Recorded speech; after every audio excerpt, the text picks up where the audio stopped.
이런 제목을 이렇게 진중한 자리에서, 성인들이 모인 자리에서 나눌 수 있다는 것이 사실은 놀라운 은혜예요. 이 세상에 죄악이 많고 고난도 많고 핍박도 많은데, 우리가 세상에서 약간 부정적으로 그렇게 놀리기도 하는 그런 거 있잖아요. 머리가 꽃밭이다. 너무 무슨 현실 감각이 없다. 땅에 발을 안 붙이고 산다. 너무 이상적이다 하는 사람, 혹은 유치원생이 말할 것 같은, 걱정 없는 어린아이가 할 것 같은 행복한 삶, 성도의 행복한 삶이라는 제목을 이 고난 가운데 뚫고 지나가는 우리 형제들 사이에서 우리가 나눌 수 있다는 게 너무나 큰 은혜예요. 그렇죠? 근데 실제입니다. 우리는 하나님께서 은혜 주셔서 지난 추석 기간, 또 내일도 휴일이죠. 모레도 휴일이고, 그렇게 또 일을 하지 않아도 굶지 않고 잔치도 할 수 있는 은혜를 누렸는데요. 그 은혜 위에 은혜죠. 그 구원해 주신 것 위에 더 주신 거잖아요. 그런 은혜의 날에 또 나눌 때 더 기쁨이 배가 되는 그런 본문 말씀인 것 같습니다. 본문 말씀에는 예루살렘 초대교회 선배님들이 힘썼던 4가지 활동이 기록되어 있어요. 사도의 가르침을 받는 것, 서로 교제하는 것, 떡을 떼는 것. 근데 여기서 떡을 떼는 것은 2가지로 보통 해석을 해요. 하나는 성도들 간의 그 사랑의 교제, 같이 식탁 교제 이렇게 표현하기도 하죠. 그것을 의미한다고 보는 분들도 있고, 아니면 예수님께서 떡을 떼사, 우리보다 훨씬 더 성찬식을 자주 거행했었거든요. 예전 그 거룩한 시대의 성도들. 성찬식을 의미하는 것이다, 이렇게 해석하기도 해요. 그런데 저는 이 떡을 뗀다는 것이 성찬식을 의미하는 것 같습니다. 일차적으로. 이미 교제에 대한 것은 여기서 한번 언급하고 있고, 그러니까 성찬식이 나오는 게 적합할 것 같고, 또 교제에 대한 것은 46절에 이어지는 사실 한 문맥이죠. 우리 성경에는 이렇게 믿는 사람이 모든 물건을 통용하다 이렇게 빨간색으로 구분이 되어 있지만 한 문맥인데, 46절 중반 부분을 보면 집에서 떡을 떼며 기쁨과 순전한 마음으로 음식을 먹었다 이렇게 기록하잖아요. 이런 성도의 교제라기보다 지금 42절에서 말씀하는 것은 성찬식인 가능성이 더 높은 것 같습니다. 그러니까 그리스도의 십자가 구원을 함께 찬미하고 기뻐하고 누렸던 것이죠. 그리고 4번째, 마지막 이분들이 힘썼던 것은 기도입니다. 이 4가지 하나하나가 다 행복한 일들이고, 말씀을 배우고, 그렇죠? 교제하고, 그 구원받은 감격 가운데 찬양 드리고, 기도로 은혜를 구해서 받고, 하나하나가 그것을 행하는 그 시점에 이미 복되고 행복한 일인데, 이것은 4가지가 다 더 큰 기쁨으로 우리를 데려가 주는, 그러면 약간 하나님의 은혜가 좀 덜 느껴지네요. 이것을 행하는 자들에게 하나님께서 더 큰 은혜를 약속하신 그런 행동들입니다. 그래서 아주 행복한 삶을 살았던 거예요. 고난이 많았던 시기지만, 우리보다 고난이 많았죠. 더 가난했고 더 핍박받았던 분들이죠. 그렇지만 행복한 삶을 살 수 있었어요. 초대교회 형제분들이 이러한 복된 삶을 살 수 있었던 이유는 가장 핵심적으로는 십자가 구원을 받았고 성령님께서 늘 함께 하시는 것입니다. 이것이 이 복된 삶을 힘차게 살아갈 수 있는 가장 본질적인 이유예요. 성령의 도우심 가운데 그 죄사함 받은 자의 그 기쁨에 사무쳐서 주님을 막 따랐던 것이죠. 서로 사랑하고 사랑받은 자답게. 그런데 이 십자가 구원과 성령님의 그 내주하심, 그 도우심의 역사 이외에 이들의 신앙을 돕는 크게 3가지 요소가 이 당시에 있었어요. 첫째로 하나님께서 은혜를 부어주시는 놀라운 역사적 사건들을 목격했습니다. 예, 역사가 실제적인 그 사건들이 이들에게 막 주어졌어요. 은혜의 사건들. 그 역사에 하나님께서 섭리하시는 그 장면들은 또 많은 경우 구약의 예언의 성취이기도 했습니다. 아주 그 자체로 큰 은혜이고 또 구약의 예언의 성취로서 더 놀라운 그런 역사의 사실들을 이들이 허락받았던 거예요. 예수님께서 부활하신 것도 다윗의 입을 통해서 시편 16편에 예언된 것 그것이다라고 이 사도행전 앞부분 우리가 오늘 봉독하진 않았지만 보면 베드로 사도가 설교 때 그 구약의 예언을 인용하고 있거든요. 이것이 그리스도에 대한 말씀이다.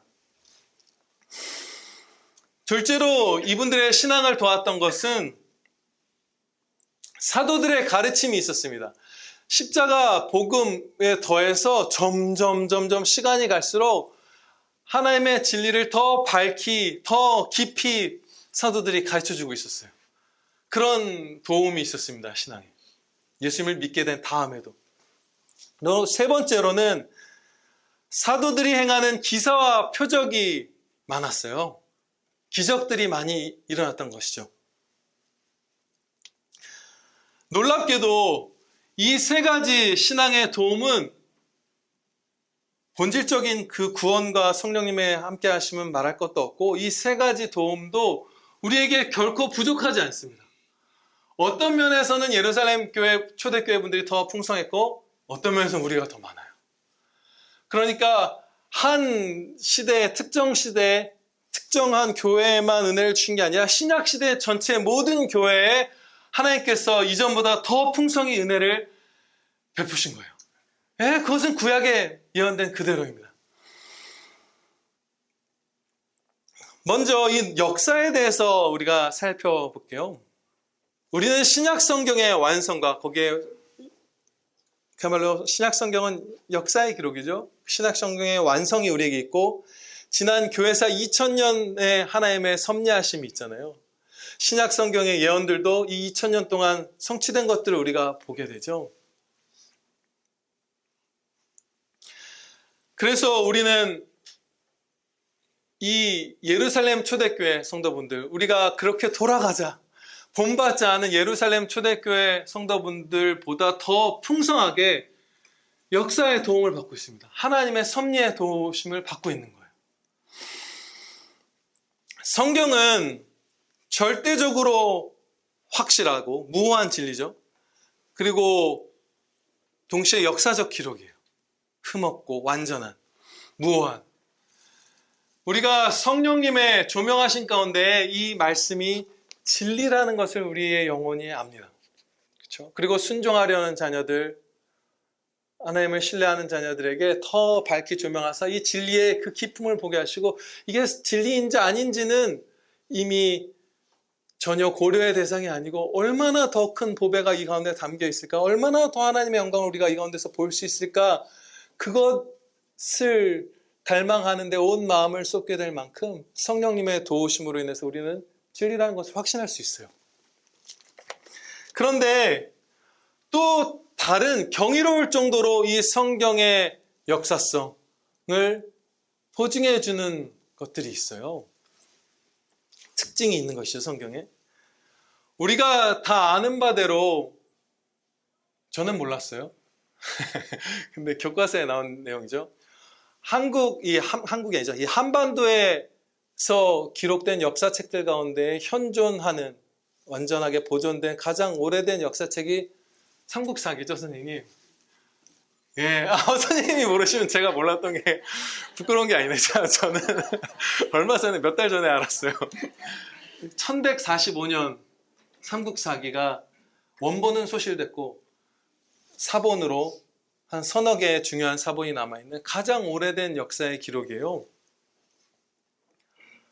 신약성경은 거기서부터 1100년을 거슬러 올라가죠. 엄청나죠. 이 한반도의 역사도 짧은 이 민족이 아닌데 막 1500년대 이럴 때가 최초의 책임 민족들도 있거든요. 그런 국가들도 있어요. 찾아봤더니. 근데 우리는 12세기의 책이 가장 오래된 역사책이에요. 보존된. 근데 거기서부터 이제 1100년을 내려갑니다. 그럼 그 당시에 쓰여졌던 역사책이 현존하고 있는 경우가 있어요. 뭐 전체든 일부든. 로마와 그리스의 책들이 남아있죠. 그런데 그 유명한 그 당시 신약성경과 동시대의 책들 가운데 우리말로도 번역되어 있을 만큼 이 역사상 중요한 책들, 그 책들의 예를 몇 가지 들어볼게요. 시저가 기록한 갈리아 전쟁기는 기원전 50년의 책인데 사본이 10개 있습니다. 그 사본들은 다 10세기 이후에 기록된 사본들, 그 10개가 남아있어요. 타키투스가 기록한 역사라는 제목으로 쓰인 역사책은 1세기 말, 한 100년경 이때 쓰인 걸로 알고 있는데 2개의 사본이 남아있대요. 요한계시록하고 비슷한 시기에 쓰여진 것이죠. 기원전 400년의 투키디데스의 역사는 8개의 사본이 남아있습니다. 그런데 이제 신약성경에 대해서 살펴볼 텐데 신약성경의 사본은 독일 민스터 대학교에 있는 신약성경 본문연구소라는 곳에서 모든 사본을 카메라로 촬영해서 인터넷에서 열람할 수 있게 하고 있어요. 그러니까 제가 지금 말씀드릴 숫자는 눈으로 보고 확인할 수 있는 실제 사본의 개수예요. 남아있는. 그런데요. 대문자 헬라어로 쓰여진 사본 322개, 소문자 사본 2907개, 파피루스 사본 127개, 전체가 성경에 기록된 건 아니지만 낭독을 위해서 성경의 일부분을 막 이렇게 취합해서 만든 책이 성구집이라고 하는 것이 2445개, 총 5801개가 있어요. 우리가 교과서에서 배우는 역사책들이 2개, 5개, 10개, 20개 정도의 사본을 겨우 갖고 있어요. 그런데 이 신약성경은 5801개의 사본을 갖고 있고 여기에 더해서 라틴어와 다른 언어로 번역해서 간직했던 것들까지 하면 2만 개가 넘습니다. 하늘과 땅 차이예요. 하나님의 말씀인 성경은 이렇게 보존되었고 사람이 기록한 책들은 그렇게 보존된 거예요. 굉장하죠? 그런데 여기서 이 놀라운 성경 보존의 역사를 조금 더 우리가 깊이 들여다보면 더 감사하고 그 경이에 놀라게 됩니다. 하나님께서는 역사하실 때 우리를 기계처럼 조작하시지 않잖아요. 자유의지를 부여받은 이 사람이 자유로운 선택으로 살아가는 것을 살아가게 해주시고 그런데 동시에 하나님은 하나님의 뜻을 다 이루시잖아요. 그러면 이 신약 성경의 사본이 다른 어떤 역사의 기록들보다 아득히 몇천 배 더 많이 보존된 그 역사는 한 성도 한 성도가 성경 말씀으로 영생을 얻고 평생을 살면서 이것이 진리임을 이대로 세상을 하나님께서 통치하심을 다 맛보면서 목숨보다도 말씀을 귀히 여겨서 자발적으로 보존한 것이에요. 그 2만 권이 넘는 사본들을 성경을 갖고만 있어도 죽이는 때, 성경을 번역하기만 하면 무덤을 파내서라도 그 번역자를 멸시하는 일이 교회 안에서도 벌어졌던 지난 2000년의 역사 가운데에서 진짜 이게 생명의 복음이기 때문에 구원의 메시지이기 때문에 목숨 걸고 보존한 것이에요. 지금도 북한에 여행을 간 그 외국인 관광객이 찍은 영상을 보면 버스에서 북한 그 공산당이 성경책 갖고 있냐고 검문하는 장면이 공개됐어요. 뉴스에. 네, 지금도 마찬가지예요. 성경을 갖고 있는 것만으로도 죽임당하고 성경 한 권을 가지려면 1년 연봉을 털어도 못 사던 인쇄술이 없던 그 시기에 손으로 써서 습기도 조절하고 그렇죠? 조심조심 펴가면서 함께 나눠서 모여서 읽으면서 그렇게 많이 보존시킨 거예요. 목숨을 걸고 남긴 거예요. 성경은 성령의 조명하신 가운데 무한한 진리임을 알 수 있고 또한 그 무한한 진리가 완전하게 보존되었다는 것을 우리는 확신할 수 있습니다.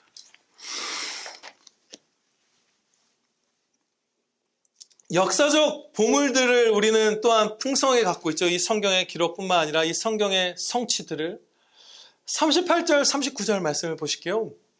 베드로가 이르되 너희가 회개하여 각각 예수 그리스도의 이름으로 세례를 받고 죄 사함을 받으라. 그리하면 성령의 선물을 받으리니 이 약속은 너희와 너희 자녀와 모든 먼 데 사람 곧 주 우리 하나님이 얼마든지 부르시는 자들에게 하신 것이라. 아멘.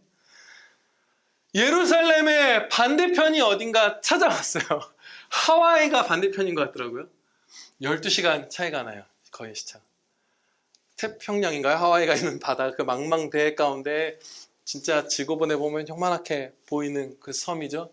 그 하와이까지 모든 먼데 사람이죠. 주 하나님이 부르시는. 거기까지 이 복음이 전해져서 성령의 선물을 받고 성화를 이루어서 그 하와이에 교회는 물론이거니와 거대한 신학교가 세워져서 수많은 주의 종들을 배출했잖아요. 이 말씀의 성취, 이 베드로 사도의 지금 우리 본문 말씀의 한 묶음인 그 설교의 성취를 이분들은 못 봤어요. 이분들은 못 봤어요. 근데 우리는 본 거예요. 하와이라니.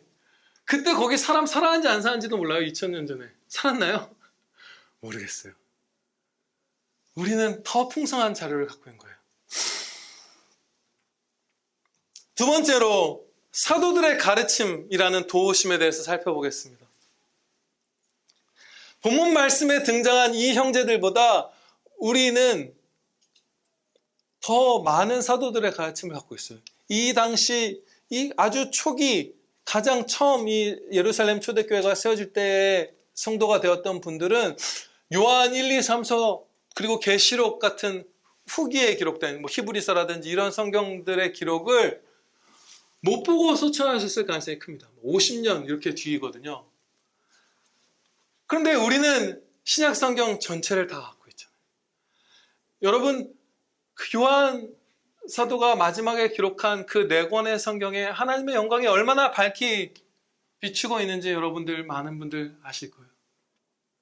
그 심판과 그 천국에서의 모습과 우리가 장차 어떠할 것과 말할 수 없는 하나님의 영광들이 다양하게 나오고 하나님은 사랑이시라 이런 말씀들 다 그 후기의 성경이죠. 맨 마지막 부분에.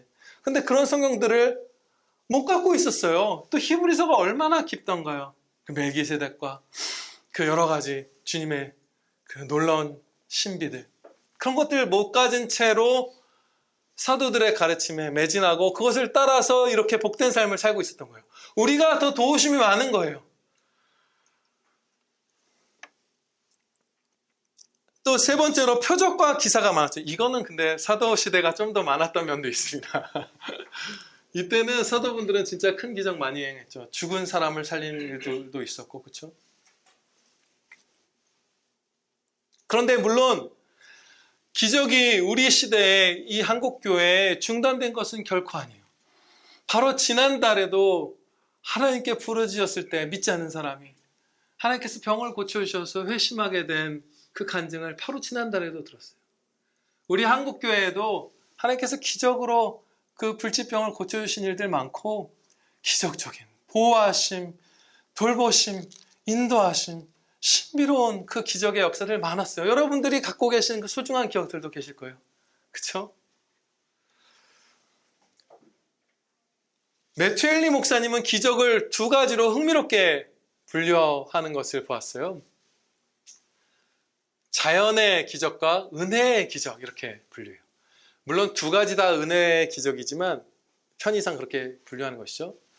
자연의 기적이란 예를 들어서 가난한 성도의 집에 있는 모든 기름병에 기름이 꽉 차는 것이 자연의 기적이라면 은혜의 기적은 이 뒤에 43절부터 이어진 바대로 모든 믿는 사람들이 재산을 함께 나누어서 교회 안에 다 서로 통용하고 필요에 따라 나눠 쓰고 가난한 자가 한 명도 없었더라 하는 이 사랑의 자발성을 갖고 예수님의 성품을 갖고 성도들이 나누는 것 그런 것을 은혜의 기적이다. 사실은 이 은혜의 기적적이 더 크고 놀라운 것이죠. 더 귀한 것이죠. 자연의 기적이라 하면 사도들을 통해서 병든 자가 나아서 죽지 않고 회복되는 것이 자연의 기적이라면 은혜의 기적은 마티 잉골드 자매님이나 로제타올 자매님 같은 분들을 통해서 수천, 수만 명, 수십만 명이 죽지 않고 회복되는 것이죠.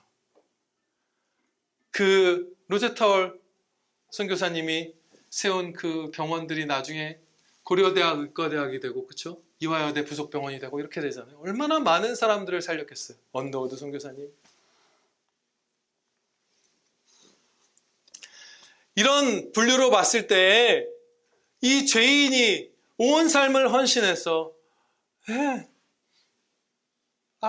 정말 땅끝, 그나마 21세기 2010년대 들어서 한국이 어디 있는지 세계 사람들이 알고 그러잖아요. 미국 가서 옛날에 인터뷰하면 한국 그러면 어디 있는 나라인가요? 뭐 다 그랬었어요. 근데 요즘에 안다고 하잖아요. 그렇죠? 그 시절에 130년 전에 이럴 때 조선으로 와서 온 삶을 바쳐서 다 자녀 하나씩은 다 잃었어요. 그 당시에 선교사님들.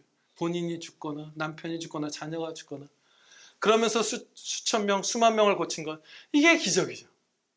그런 의미에서 은혜의 기적은 우리 시대가 결코 부족하지 않습니다.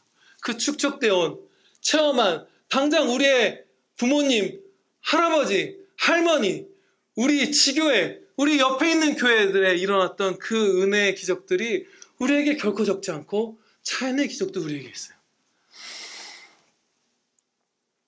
네, 이처럼 우리는 신앙의 도우심을 이 초대교회 성도들 못지않게 많이 받은 자녀들입니다. 우리도 예루살렘 초대교회 형제분들처럼 이 기록된 4가지 실천을 충성되게 하면서 행복하고 더 장차의 큰 행복을 누릴 수 있고 누려 마땅하다. 뭐 좀 오해가 있을 것 같아요. 이렇게 살아 마땅한 자들이에요. 조건이 갖춰졌어요. 그렇죠? 그래서 그런 머리가 꽃밭이라고 세상 사람들은 부를 것 같은 제목을 이 진중한 자리에서 나눌 수 있는 거예요. 고난 가운데 있는 형제들과 함께. 첫째로 사도의 가르침을 받는 것, 이 본문의 순서를 따라갈게요. 42절에. 성경 말씀을 열심히 배우는 것이 바로 이것입니다. 종교개혁 때 루터나 칼빈이나 치빙글리나 이런 분들이 결코 새로운 신학을 세운 것이 아니에요. 사도로부터 이어져온 성경 그대로의 신학이 로마 카톨릭의 배교로 상실되었다가 다시 그대로 회복된 것뿐이에요. 하나도 새로운 것, 없던 것, 자기 말, 자기 의견을 개진한 것이 없어요. 종교개혁자들은 그야말로 사도의 전통, 초대교회로의 회귀였습니다. 물론 깊이가 더해진 것은 있어요. 성경 말씀을 더 바르게 연구하면서, 더 갈망하면서. 이 칼빈이 가장 많이 인용한 신학자가 누구인지 여러분들은 저에게 들어서 기억하시는 분들도 계실 거예요. 제가 2번 말씀드렸는데 4세기의 신학자, 초기 기독교의 신학자 어거스틴 선생님이요. 칼빈이 생애 후반으로 갈수록 더 많이 그 1100년 전의 신학자를 인용했습니다. 무슨 신시대의 신학, 칼빈보다 좀 앞선 1400년대의 신학 이런 것을 따라한 게 아니라 사도의 전통을 그대로 따라왔던 어거스틴으로 다시 이어지는 중세 로마의 그 배교한 시절을 빼고 그런 사도적 전통의 회복이었어요. 다른 새로운 게 아니에요. 우리가 추구하는 개혁주의 신앙은 이게 그 개혁자들을 따르는 정통을 따르는 신앙이죠. 우리가 추구하는 것이. 그것은 전혀 새로운 것이 아니라 성경 그대로의 신학입니다. 성경적 기독교의 다른 이름이에요. 개혁주의는. 우리가 많은 그 신앙 고백서들을 배워왔죠. 세계 몇 년 동안 배웠죠. 원로 목사님 때도 배워왔고 제가 담임한 때나 뭐 이럴 때에도 대표적으로 신앙 고백서들이 16, 17세기에 7가지가 있어요. 무슨 스위스 제2신앙 고백서, 벨직 신앙 고백서, 도르트 신경, 웨스트민스터 신앙 고백서, 소요리 문답, 데어리 문답, 하이데베르크 요리문답 우리가 배웠던 참 따뜻하죠. 그 중에서 그런 것들이 있어요. 그것들은 다 새로운 신학을 개진한 것이 아니라 사도의 가르침을 그대로 따른 그야말로 거룩한 교리체계예요. 신앙 고백이고. 그래서 우리는 이 사도의 가르침을 받는 42절의 첫 번째 순종을 하기 위해서 다른 것을 전혀 할 필요 없이 이 개혁주의 전통 안에서 사도적 전통이죠. 바꿔 말하면 그 안에서 계속해서 말씀을 듣고 또 설교를 듣고 성경을 혼자 읽고 묵상하고 또 이 개혁주의의 신학자들이 쓴 그런 신학책들을 읽고 신앙서적들을 읽고 기도하고 이런 것들이에요. 전혀 다른 것이 아니에요. 그런데 여러분들이 실천할 한 가지 작은 실천을 지금 말씀드리고자 합니다. 간절하게 말씀을 사모하고 기도드리면서 아침과 오후 예배에 모두 참석하시기 바랍니다. 목사의 경건함으로는 다다를 수 없는 훨씬 더 큰 은혜가 여러분들 한 사람 한 사람이 다 말씀을 사모할 때에 베풀어 주실 거예요. 제가 아무리 그렇지도 않지만 제가 루터 목사님처럼 하루에 4시간을 아침에 기도하고 하루 종일 말씀에 매진해도 여러분들이 이 말씀을 듣고자 아침과 오후 예배에 사모하지 않고 아침과 오후 예배를 위해서 주중에 계속해서 또 목사를 위해서 기도드리시지 않으면 결코 다다를 수 없는 그 큰 은혜가 있어요. 상상도 못했던 은혜를 주실 거예요. 여러분, 제가 희망적인 얘기 하나 해드릴게요. 제가 찾아서 읽어본 모든 시대에 모든 그 경건한 지교회에서 선포되었던 설교 말씀들은 다 이 평안교회 또 한국교회에서 선포되는 설교보다 다 길어요. 다 양이 많아요. 그것은 무엇이냐면 그 말씀이 깊이 선포되고 그것이 성도 한 사람 한 사람의 마음이 기도로 준비되어서 성령께서 그 마음을 여시는 은혜가 있어서 그 모든 사람들이 불평 없이 한 사람도 불평 없이 2시간 반의 설교를 2번씩 들었어요. 매 주일마다 4시간 반씩 설교를 들었어요. 그리고 그게 청교도들의 얘기만이 아니라 16세기나 무슨 18세기 무슨 19세기 이럴 때 신실한 목사님들 진짜 그 시대에 경건했던 성도들이 들었던 설교들 보면 이거 아무리 빨리 말해도 이거 1시간 반인데 2시간인데 하는 설교예요. 그런데 그것이 너무 기뻐서 영혼이 소생되는 그 은혜 가운데 그것을 사모함으로 막 빨아들였던 거예요. 그 역사는 저 혼자서는 할 수 없어요. 여러분들이 기도하시고 사모하셔야 합니다. 그럼 주실 거예요. 구하면 주리라. 둘째로 서로 교제하는 것입니다. 이거 우리 잘하고 있다고 생각해요. 참 잘하는 편이죠. 서로 사랑하는 모습들 계속해서 볼 수 있어요. 성도분들의 만남이 끊이지 않고 서로를 위해서 여러 가지 격려를 하고 생각을 하고 뭐 이런 것들. 박수영 지사님이 퇴근하다 다은이 만나서 함께 식사를 하고 힘을 얻고 막 이런 거 카톡으로 저랑 또 나누고 원격으로 두 분은 물리적으로 만나고 막 성도분들이 형제들끼리 같이 응민이랑 현재가 유럽에 여행도 가고 온갖 교제들 만나서 사랑하고 하는 것들 있죠. 또 뭐 누가 아프고 그러면 배달 받고 막 그러시죠, 그렇죠? 지영사모가 임신했을 때 지금 저기 임산부 지금 임산부가 뭐 보내줬던 걸로 기억하는데 무슨 집 같은 거 그죠? 그런 것도 오고 서로 교제하고 있죠. 넘어갈까요? 더 사랑하기로 다짐하고. 셋째로 떡을 떼는 것입니다. 네, 성찬. 주 예수 그리스도의 십자가 그 은혜를 가장 높이 찬미드리고 그 은혜를 가장 크게 맛보아 누리고 새기는 여운이 남을 정도로 깊이 그 비춤을 받는 은혜의 순간, 잔치. 이것은 우리가 좀 회복할 필요가 있어요. 그렇죠? 더 힘을 내야 돼요. 지난달인 9월 10일 오후 예배 때 이 성찬에 대해서 설교를 했어요. 여러분 모두 꼭 부디 이 9월 10일 오후 예배 설교를 영상에서 찾아 들어보시기를 바라요. 짧게만 나눌 텐데 많은 분들이 아시고 지난 9월 10일에도 선포했던 바대로 그 종교개혁자분들이 그 종교개혁에 있어서 가장 핵심적으로 목숨을 걸고 헌신하여 회복하고자 했던 것이 바로 성찬입니다. 왜냐하면 이것이 십자가, 하나님의 가장 큰 영광을 가장 높이 찬미드리는 찬양이고 그 가장 큰 은혜를 가장 풍성히 누리는 잔치이기 때문이에요. 그래서 성찬에 목숨을 걸었어요. 그야말로 문자 그대로 목숨을 걸었어요. 성찬에서 떡은 주님의 찢기신 살을 상징하고 포도주는 흘리신 피를 상징하잖아요. 그래서 목숨을 걸었어요. 이토록 지극히 거룩하고 은혜로운 예식이기 때문에 이것을 경홀히 여기는 자들에 대한 징계를 주님께서 굉장히 크게 주셔왔고 경고하셨어요. 지난 9월 10일에 모였던 분들은 들으셨겠지만 제가 여러분들에게 이 부분에 대해서 충분히 경고하지 못했습니다. 네. 그랬어요. 저의 죄죠. 고린도전서 11장 29절 30절 말씀입니다. 주의 몸을 분별하지 못하고 먹고 마시는 자는 자기의 죄를 먹고 마시는 것이니라.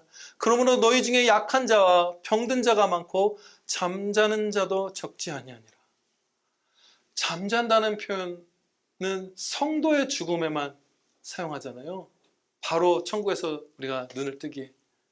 성찬식을 경홀히 여김으로써 이 땅에서 죽음이라는 징계를 받는, 물론 영원한 죽음이 아니죠. 천국에서 살아가는 영생 가운데 육신의 죽음이죠.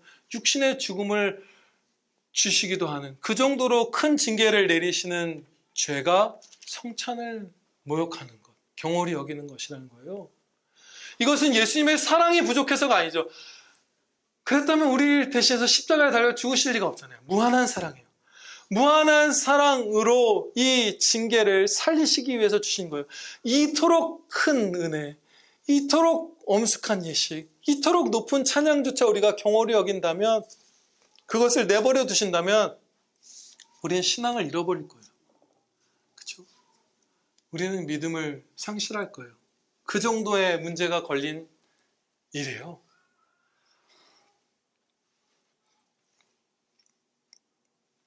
이 놀라운 찬양은 우리의 행복이 되죠, 그대로. 그리고 아멘이에요. 이 놀라운 은혜, 말할 수 없는 힘, 성찬 때마다 힘을 얻는, 구주를 생각만 해도 내 마음이 좋거든. 그 버나드 형제님이 성찬 때마다 이 고된 삶에서 힘을 얻었다 하는 고백 같은 일이, 우리가 이제 이번 성찬은 11월 셋째 주일이죠. 그 날을 향해서 삶을 거룩하게 바꾸고 기도로 사모하고 주님의 십자가를 묵상하면서 그 주일에 모든 사람들이 다다랐을 때 역시 말씀을 듣는 것과 마찬가지로 상상도 못했던 은혜를 누리시게 될 것입니다. 예, 아멘입니다. 마지막으로 기도입니다. 기도하기를 힘쓰니라. 예수 그리스도 우리 주님께서 가르쳐 주신 기도에는 나라는 말이 없고 우리라는 말만 있어요. 그렇죠? 하늘에 계신 우리 아버지여 라고부터 시작하죠. 그래서 계속 우리예요. 우리의 죄를 사옵시고. 우리는 머리이신 예수님의 한 몸입니다. 하나인 것이에요. 내 이웃을 내 몸과 같이 사랑하라. 그리고 형제는 더 사랑하라고 하시잖아요. 뜨겁게. 네, 아멘입니다. 그래서 자신을 위해서는 물론이거니와 우리 서로를 위해서 나를 위한 기도와 동등한 정도로 그렇게 기도드려야 하는 것이에요. 말할 수 없이 온 마음을 쏟아서 기도드려야죠.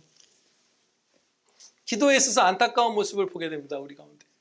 저는 저의 기도 생활을 하니까 저의 안타까운 점들을 볼 수 있고, 여러분의 기도의 안타까운 점은 그런 거예요. 올해 몇 번이 있었죠. 우리 소율이와 미림 자매가 함께 예배드릴 수 있게 되기를 통성으로 기도했던 것, 또 형준 선생님이 예수님을 영접하게 되기를 기도했던 것, 이런 식으로 이제 제가 앞에서 통성으로 이제 어떤 기도 제목을 두고 함께 기도드리자, 간구드리자고 했을 때 여러분들이 너무 조용히 몇 마디에 그냥 말로 이렇게 기도하는가 마는가 하게 기도해서 제가 큰 목소리로 부르짖읍시다라고 격려를 해도 조금 소리를 높여서 잠깐 기도드리다가 여러분들이 다 멈추셨어요. 경건한 성도들, 기도의 삶이 어느 정도 완전하진 않겠지만 살아있는 성도들이 통성 기도하는 현장에 가면, 예를 들어서 무슨 신학교 채플 같은 데에서 남아서 기도드리는 형제들, 혹은 그곳에 있는 분들 함께 목사님 인도 가운데 통성 기도할 때에는 그 소리가 너무 간절해서 외부에서 온 사람은 우리 합신의 어떤 형제가 기도하는 모습을 보고, 이제 친구가 합신에 놀러 왔다가 한 정도 된 친구가 신학생이 미쳤나 보다. 저 사람 무슨 방언하고 이런 것도 아닌데 이상한 사람인가 보다 했다고 옷을 쥐어 뜯으면서 자신을 위해서 타인을 위해서 간구하니까. 그렇게 해서 그 함성, 그 부르짖음 소리가 울려 퍼지고 그것이 인도자가 이렇게 질서와 성령님이 인도하신 가운데 이렇게 재지 혹은 이렇게 추스리지 않으면 그것이 끝나지 않을 정도로 울려 퍼져야 합니다. 그러니까 우리가 이 기도에 있어서 많이 나약해진 것이에요. 그래서 우리가 이제 매 성찬 때마다 이제 분기별로 성찬이 있는데 그 전 토요일, 성찬이 있는 주 전주, 그러니까 전날 토요일에 기도회를 하기로 했잖아요. 전교인 기도회. 그런데 그것을 매달 했으면 좋겠어요. 그렇죠? 우리가 기도가 살아나야 돼요.